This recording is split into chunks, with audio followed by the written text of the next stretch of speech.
Uh, and then you see, actually, most times we tend to confuse risk factors for causes. Yeah, it is true that people may go into drugs because they don't have money, but we also need to know that there are people who go into drugs because they have the money. It's also true that people go into drugs because of, maybe women go into drugs because of heartbreaks or what they call breakfast being served. But then you also need to know that people also take drugs because they got into a new relationship. All right, so it's like someone got into an accident and then you ask, what is the risk factor for this accident? Yes, the accident happened. Maybe he was not looking at his view. He was probably pressing his phone. Or he had a faulty car. Now, but if you now talk about, the weather. So what actually caused the accident? If the weather was bad, yes, but if he was focusing, he probably wouldn't get into the accident. So we need to look away from symptoms and look at the causative causes of drug abuse, and which includes the fact that people have low or are low in social skills that help them to cope with life stresses.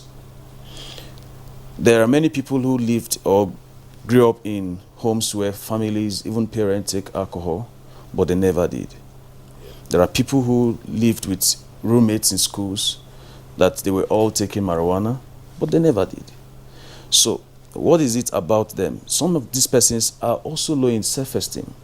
A young man had told me how, in fact, he told the psychologist and said, my friends betrayed me. How did they betray you? He was told by his friends that if he takes a particular substance, his confidence will be okay, he will have his head free. So that person actually have a problem with handling stress that life portends. He had failed his work and parents were insulting him, he didn't do very well. And so he came down under that, under the weight of the criticisms. So if somebody tell me now that, Dr. Hope, you are stupid, the same, I may walk away, I won't say anything. The same you are stupid, they will tell a friend or someone else, and he will say, how will he say this to me?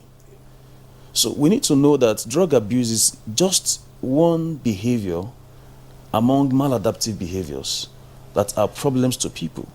Recently on Arise News, I was talking about gambling addiction. My organization have seen I've reached out several youths who are hooked on gambling, despite losing so much of their resources and their investments. So people are always, like my colleague here said, pleasure seeking. But there are people, instead of taking drugs to seek pleasure, they will rather make other choices to seek pleasure. You can get pleasure from swimming, from getting new grades, from getting a new job, from doing well at your work of place, get commended by your bosses. Now, so people, as early as possible, we must begin to direct intervention towards childhood psychology.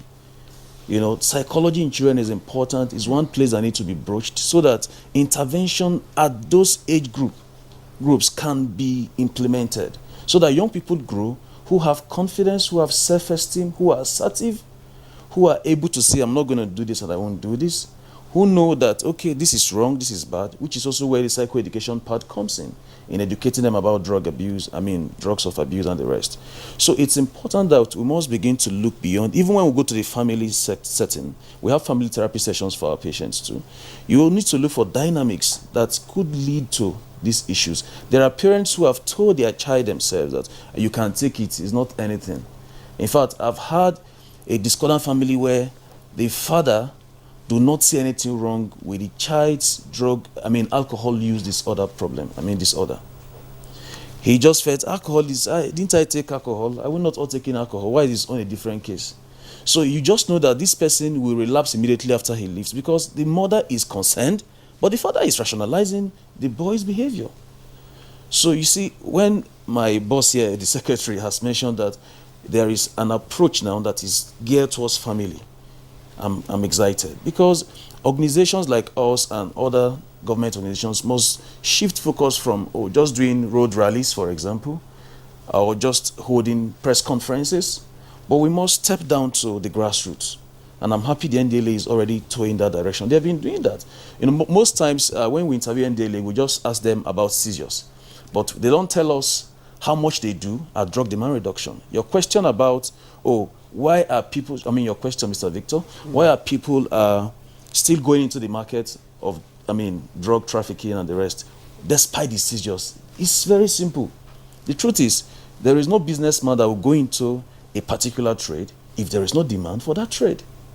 You won't start selling jewelries if people don't buy jewelries. So while we are seizing, we need to also intensify efforts on drug demand reduction so that people don't even ask for drug. And so if that happens, people won't go into it. If they are going into it because it's lucrative, in as much as the NDLA sees the more, people will do more to get their substance to those who are demanding for it. They will take all the risk. They might even increase the prices for the drugs, which unfortunately, in the case of those who are addicted, they will find wherever money is to buy the drug.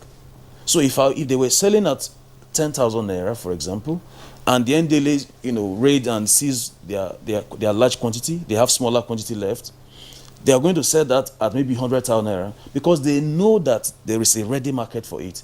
The unfortunately, group of demanders, those who are demanding for these goods.